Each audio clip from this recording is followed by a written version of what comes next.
আর কোরবানি কবুল হবে কিনা। নামাজ পড়ে না, কিন্তু নামাজ আল্লাহর পক্ষ থেকে ফরজ, সেই বিশ্বাস আছে। নামাজ না পড়ার কারণে তার মধ্যে অপরাধ বোধও কাজ করে, সে তাগাদা অনুভব করেন, এরকম ব্যক্তি যদি হয়, তাহলে এই আল্লাহর বান্দা কোরবানি করলে কোরবানির আমলটা হবে, হবে না এরকমটি বলা কঠিন। কিন্তু তার উচিত কোরবানির চাইতে নামাজের গুরুত্ব বেশি দেওয়া। যিনি কোরবানি দিচ্ছেন কিন্তু নামাজ পড়ছেন না, তিনি কেন কোরবানি দিচ্ছেন? যদি আল্লাহ সন্তুষ্টির জন্য হয়, তো আল্লাহ তো কোরবানি দিলে যতটুকু খুশি হবে তার চেয়ে হাজার লাখো গুণ বেশি খুশি হবে নামাজ পড়লে, যেটাতে টাকা পয়সা খরচ হবে না, এত কষ্টও হবে না। তো সেই জিনিসটা না করে তিনি কেন কোরবানি দিচ্ছেন? হতে পারে যে সামাজিকতার কারণে, ফ্রেশ গোশত আহরণের উৎসবে সামিল হওয়ার জন্য। এইসব যদি হয় তাহলে এটা তো সামাজিক কোরবানি, শরঈ বা দ্বীনি কোরবানি না। তো এই সমস্ত ভাইদের উচিত নামাজের গুরুত্ব আরো বেশি করে বোঝা এবং তাদেরকে দাওয়াত দেওয়া। তবে তিনি যদি আল্লাহকে সন্তুষ্ট করার উদ্দেশ্যে করেন, তার ওই আমল এটার কারণে কবুল হবে না, এরকম কথা বলা কঠিন। ব্যবসা কিভাবে হালাল, ব্যবসা ক্ষেত্রে শরিয়া কি বলে, ব্যবসা ক্ষেত্রে শরিয়ার মূলনীতি কি, এটা তো 2 ঘন্টার লেকচারের বিষয়। আমরা শুধুমাত্র কয়েক সেকেন্ডে যে জিনিসটা বলতে চাই সেটা হলো, ব্যবসাকে আল্লাহ তাআলা হালাল করেছেন। আল্লাহ বলেছেন আহাল্লাল্লাহুল বাইআ ওয়া হাররামার রিবা, আল্লাহ ব্যবসাকে হালাল করেছেন। বিধায় আমরা ব্যবসার মানসিকতা লালন করব। বিশেষ করে আপনারা যারা এখানে স্কিলে ট্রেনিংয়ের জন্য এসছেন, আমাদের চেষ্টা থাকতে হবে এন্টারপ্রেনার হওয়ার, উদ্যোক্তা হওয়ার, ব্যবসায়িক উদ্যোক্তা হওয়ার। স্বপ্ন দেখেন, চেষ্টা করেন, সাধনা করেন, আল্লাহর কাছে দোয়া করেন, দেখবেন আল্লাহ তাআলা বারাকা দিয়ে দিয়েছে। তো এই জন্য ব্যবসার মধ্যে বেশিরভাগ রিজিক আল্লাহ তাআলা রেখেছেন কিসের মধ্যে? ব্যবসার মধ্যে। এবং ব্যবসার মধ্যে বারাকা বেশি রয়েছে, এই জন্য ব্যবসার মানসিকতা থাকা উচিত। এর মানে এই না যে চাকরি করা জায়েজ নাই, চাকরি করা জায়েজ আছে। নবী আলাইহিস সালাম নিজে অন্যের অধীনে কাজ করেছেন, সেটা এক প্রকারের চাকরি। কিন্তু আবার একই সাথে তিনি বাজারে গিয়ে ব্যবসা করেছেন, এবং সেটাই ছিল তার মূল এবং প্রধান জীবিকা নির্বাহের মাধ্যম।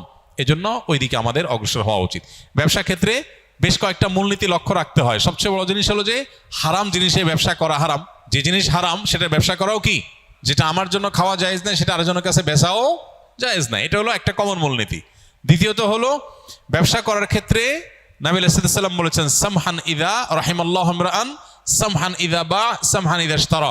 আল্লাহ ওই ব্যক্তির প্রতি রহম করেন যে ব্যক্তি বেচুক কিংবা কিনুক, সবসময় সে দয়া পরবশ থাকে, অন্যের অধিকারের ব্যাপারে সচেতন, সব মিলিয়ে তার ভিতরে স্যাক্রিফাইসের মানসিকতা, তার ভিতরে ছাড় দেওয়ার মানসিকতা, আন্তরিকতাপূর্ণ মানসিকতা থাকে। শুধু ঠকানো না, একজন প্রতিষ্ঠিত ব্যবসায়ী, বাংলাদেশের প্রথম সারির টপ 10 or 15 সফল ব্যবসায়ীদের মধ্যে একজন হবেন।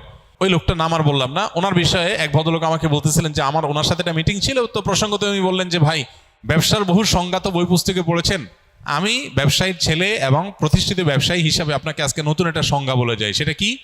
বললেন যে ব্যবসা হলো সেটা যেটাতে আপনার ক্লায়েন্টও লাভবান হবে, আপনিও লাভবান হবেন। এই চিন্তা যদি করেন তাহলে তার নাম ব্যবসা।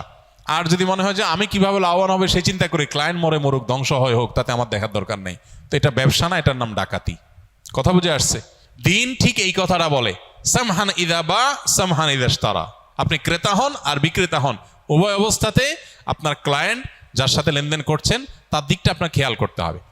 আমার মনে আছে থাইল্যান্ডের ব্যাংককে একটা দোকানে একটা প্রোডাক্ট কিনতে গেছি আমি। তো যে জিনিসটা কিনতে গেছি, আমার এক নিকটাত্মী উনি অর্ডার করেছেন যে এই জিনিসটা আনার জন্য। তো ওখানে যেহেতু ওইটা আমি পাইছি, আমি দোকানদারকে বললাম যে এটা একটা নিচ্ছি, নেওয়ার পর বললাম সন্দেহ হচ্ছে আরেকটা আছে একটু বেশ কম, আমার মনে হচ্ছে যে যদি ওইটা হয়, বেচারা চাইছে দুইটাই নিয়ে যায়, এই জন্য বললাম ওইটা দাও।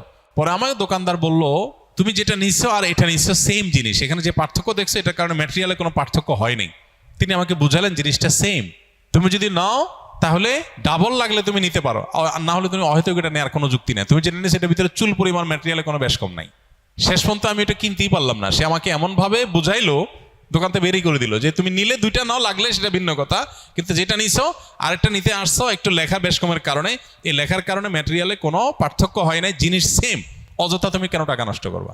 আমাকে সে কিনতেই দেয় নাই, আমি বাইরে চলে আসছি। একজন অমুসলমান, একজন ভিন্ন ধর্মাবলম্বী, সে তার দোকান থেকে, আমি একজন ভিনদেশী, সে আমাকে প্রোডাক্টটা বিক্রি করলো না। দিন যে জিনিসটাকে বলে দুর্ভাগ্যজনক বাস্তবতা আমাদের মুসলমানদের থেকে আজকে চলে গেছে, সেটা আমরা মুখে মুখে বলি, আমলে নেই।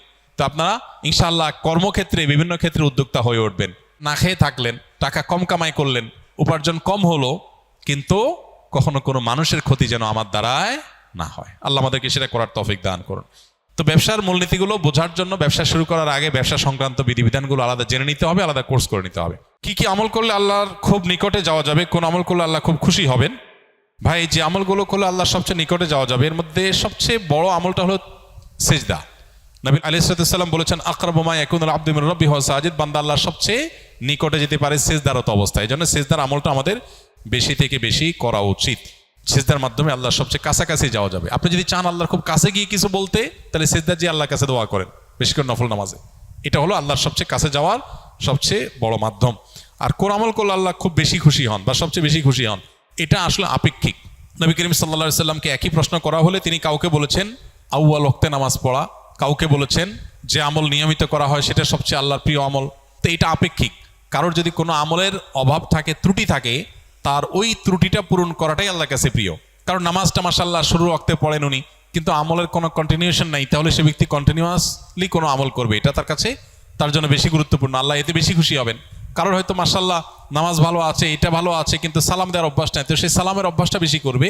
আর এর বাইরে আল্লাহর পছন্দনীয় কাজের তালিকা, এটা নিয়ে আমাদের একটা ভিডিও আছে ইউটিউবে, সেটা দেখতে পারেন। সেখানে আমরা কোরআনে এবং হাদিসে ইন্নাল্লাহা ইউহিব্বু বলে যে সমস্ত, এই শিরোনামে যে সমস্ত আমলের কথা বলা আছে, আল্লাহ তাআলা অমুককে পছন্দ করেন, অমুক কাজ পছন্দ করেন, এই তালিকাটাকে নিয়ে আমরা একটা বক্তব্য দিয়েছি, সেটা ইউটিউবে আছে। সেটা ফলো করলে, অনুসরণ করলে আল্লাহর ভালোবাসার, আল্লাহর পছন্দের আমলগুলোর তালিকা আপনি জানতে পারবেন।